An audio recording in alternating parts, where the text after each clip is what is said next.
जय श्री कृष्णा। दोस्तों, आज के जमाने में हर इंसान की जिंदगी में इतनी उलझने हैं, इतनी परेशानियां हैं कि वह बिना चिंता किए रह ही नहीं सकता। बहुत ही कम लोग होंगे ऐसे जिन्हें कोई चिंता नहीं होगी, जो अपनी जिंदगी बिल्कुल चिंता से मुक्त होकर जीते होंगे। वास्तविकता में आपको पता है चिंता क्या है? चिंता है आपके मन की अशांति, आपके मन की बेचैनी। चिंता मात्र 2.5 अक्षर का वर्ड है, ची न ता। अब यहाँ च शब्द का अर्थ है चैन को चुराने वाली और न शब्द का अर्थ है नकारात्मक सोच को विकसित करना और त शब्द का अर्थ है तबाही मचाने वाला, आपके मन में और आपकी जिंदगी में भी। कबीरदास जी ने भी बताया है, चिंता ऐसी डाकिनी जो काट कलेजा खाए, वैद्य बेचारा क्या करे कहाँ तक दवा लगाए।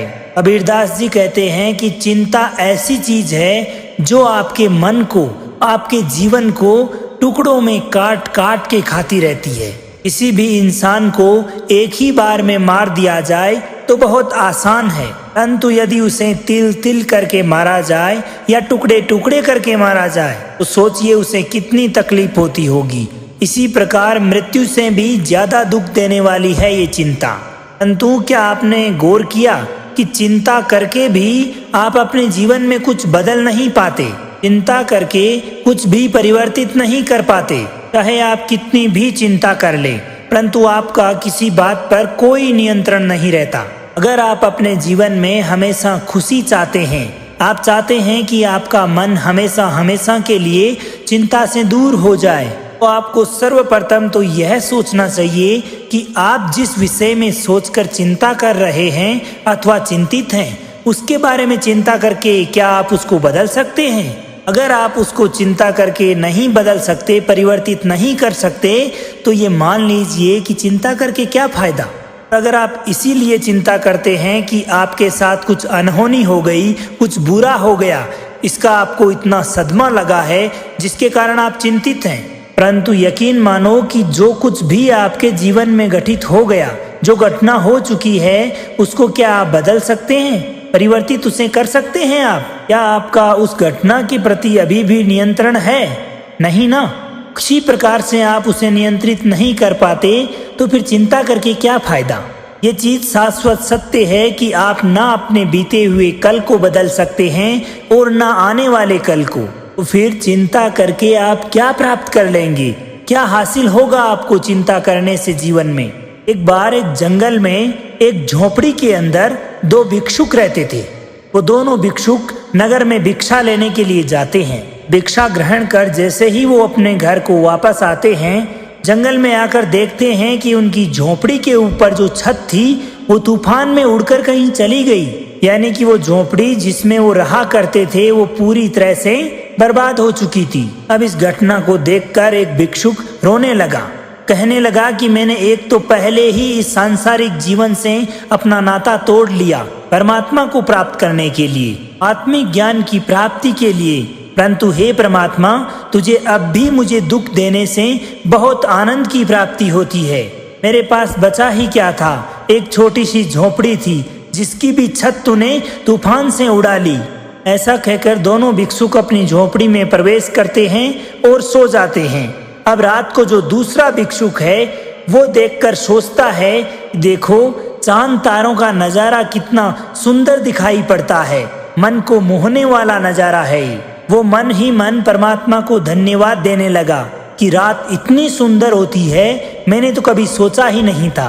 तो अच्छा हुआ है परमात्मा जो तूने हमारी झोपड़ी की छत उड़ा ली, वरना हमें ये जीवन भर नहीं पता लगता कि रात को सोते समय चांद तारों को देखना कितना अच्छा लगता है, मन को कितना सुकून देता है।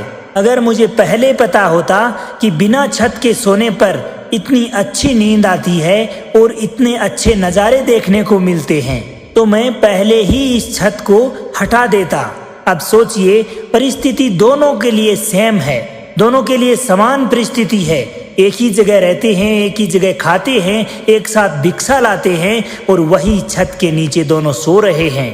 परंतु एक भिक्षुक इस परिस्थिति से अपने जीवन में चिंता करता है कि हे भगवान, तूने ये मेरे साथ ही क्यों किया। यानी कि उसकी सोच नकारात्मक है। और एक दूसरा भिक्षुक उसी के साथ सोता है और वही उस परमात्मा को धन्यवाद कहता है इस घटना के लिए कि हे परमात्मा, तूने तो बहुत अच्छा किया जो हमें जीवन में इतने आनंदित पलों को देखने का मौका दिया। अर्थ, दोनों एक साथ रहते हैं लेकिन दोनों की मनस्थिति अलग अलग है। अब महत्वपूर्ण यह है कि आपके जीवन में परिस्थिति चाहे कैसी भी हो, उसमें आपको खुश रहना है अथवा दुखी रहना है, यह स्वयं आप पर निर्भर करता है। तो हमारे जीवन में आई परिस्थितियां हमें परेशान नहीं करती, बल्कि उन परिस्थितियों को हम अपने जीवन में किस प्रकार से लागू करते हैं, यह चीज बहुत महत्वपूर्ण है। यह चीज ही हमें जीवन में चिंता देती है और यही चीज हमें उत्साह और आनंद की प्राप्ति करवाती है। कुछ लोग ऐसे होते हैं जो कहीं से कोई बुरी खबर सुन लेते हैं, कहीं से कोई ऐसी बात सुन लेते हैं जिससे वो चिंतित हो जाते हैं कि कुछ गलत ना हो जाए। किसी दूसरे के घर में चोरी हुई तो वे सोचते हैं कि कहीं मेरे घर में चोरी ना हो जाए। किसी और के साथ गलत हुआ तो मेरे साथ ना गलत हो जाए। किसी और के घर में छापा लगा तो कहीं मेरे घर में छापा ना लग जाए।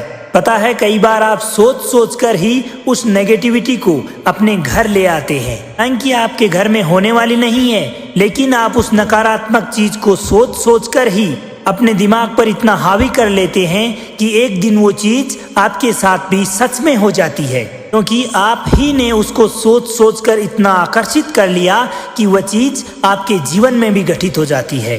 एक बार एक व्यक्ति था जो कहीं से भी कुछ भी बात सुन के आया तो उस पर विश्वास कर लेता था और उसी बात के हिसाब से चलने लगता था। इस बात पर उसकी बीवी उससे बहुत नाराज रहती थी, बिल्कुल बहमी हो गया था। उसको जो कुछ भी कोई बता दे वो उन्हीं की बातों में आकर वैसे ही करने लगता था।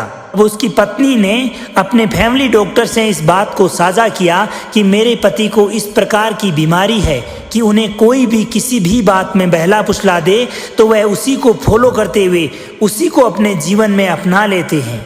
आप बताइए मैं क्या करूं? मुझे बहुत परेशानी होती है, मैं अपने जीवन से दुखी हो चुकी हूँ। तो इस पर उस डॉक्टर ने उसको एक सलाह दी। डॉक्टर ने बताया कि मैं जैसे जैसे तुम्हें बताता हूँ तुम वैसे वैसे करते रहना। कल सुबह जैसे ही वह अपने बिस्तर से उठे तो तुम तुरंत उसके पास जाना और बताना कि क्या बात है, आज तो बहुत बीमार लग रहे हो और शरीर से भी कुछ थके हुए लग रहे हो।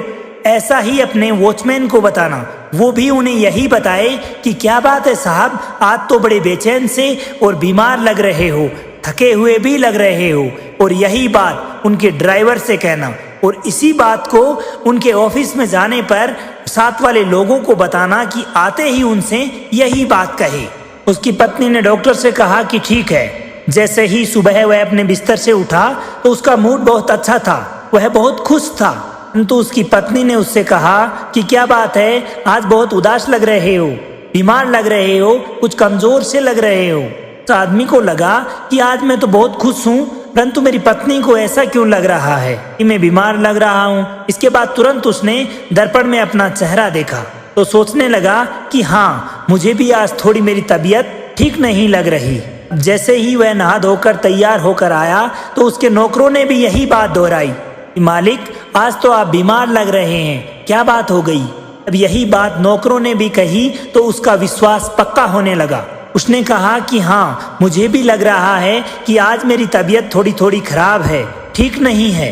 जैसे ही वह कार में बैठा तो वही बात ड्राइवर ने भी कही कि क्या बात है मालिक, आज तो आप बहुत ज्यादा बीमार लग रहे हैं। तो उसने भी कहा कि हाँ, आज मेरी तबीयत कुछ ज्यादा खराब लग रही है। अब जैसे ही वह कार में बैठकर अपनी गेट से निकल रहा था तो वॉचमैन ने भी वही बात उससे कही कि मालिक आज तो आप बहुत बीमार लग रहे हैं, फिर भी ऑफिस क्यों जा रहे हैं। तो व्यक्ति बोला कि क्या करूं, ऑफिस तो जाना पड़ेगा, परंतु आज मेरी तबीयत सचमुच बहुत खराब है। अब जैसे ही वह व्यक्ति ऑफिस पहुंचा तो ऑफिस के स्टाफ वालों ने भी वही बात कही कि क्या बात है, इतना बीमार होते हुए भी आप आज ऑफिस कैसे आ गए। अब उस इंसान पर उन सब की बातों का इतना गहरा असर हो चुका था कि वह अपने पांव पर खड़ा तक नहीं हो पा रहा था। और अब उसे दो लोग पकड़कर वापस कार में छोड़ने के लिए आए और ड्राइवर उसे पकड़कर अपने घर तक लेकर आया। अब शाम को उनका फैमिली डॉक्टर घर आया और उसने उस व्यक्ति की तबीयत चेक की और उनसे कहने लगा कि आपको कोई बीमारी नहीं है, आप पूरी तरह से स्वस्थ हैं। इस पर वो व्यक्ति कहने लगा कि नहीं, मैं बहुत बीमार हूँ, मुझ में तो खड़ा रहने तक की ताकत नहीं है। अब उस डॉक्टर ने उन सारे लोगों को बुलाया, सबको इकट्ठा किया और हकीकत उसके सामने रखी। इन सब की बातें सुनकर वह व्यक्ति बहुत हैरान रह गया और सोचने लगा कि जिस प्रकार की बातें इन सब लोगों ने मेरे दिमाग में डाली, मैंने उन बातों को ही सच मान लिया। जो बातें मैं सुनता रहता हूँ उन्हें सच मान लेता हूँ और उसी की वजह से मैं सदैव चिंतित रहता हूँ और उसकी वजह से ही मैं हमेशा डरता रहता हूँ। अब दोस्तों, आपको पता है कि ये कहानी किसकी है? असल में ये कहानी हमारी ही है।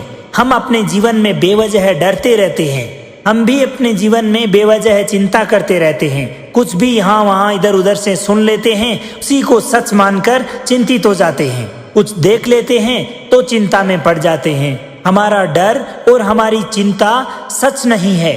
अगर हम इतनी सी बात को अपने जीवन में समझ जाएं कि जिस बात के लिए हम इतनी चिंता कर रहे हैं, इतने डर रहे हैं, वो सच नहीं है और ना ही वो कभी सच होने वाला है। जो कुछ अपने जीवन में घटित ही नहीं हुआ, उसको सोच सोच कर किस लिए चिंता करना? जो अपने जीवन से गुजर चुका है, उसके लिए तो चिंता करने का विषय ही खत्म हो जाता है। दोस्तों, किसी भी स्थिति में चिंता आपके जीवन में कोई भी लाभ नहीं दे सकती, किसी भी प्रकार की खुशी नहीं दे सकती।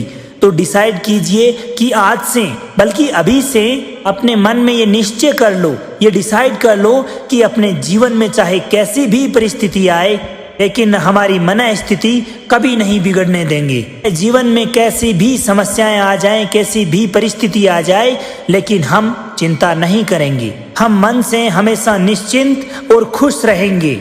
आप अपने मन में ये बात निश्चित तौर पर बिठा लो कि चिंता करने से कुछ नहीं बदलेगा। जो कुछ भी बदलेगा वह सिर्फ और सिर्फ आपके कर्म करने से बदलेगा। तो यकीन मानिएगा दोस्तों, आपके जीवन से खुशियां कोई नहीं छीन सकता। अपने जीवन में खुश रहिए, मुस्कुराते रहिए, आगे बढ़ते रहिए और प्रेम से बोलिए श्री राधे राधे।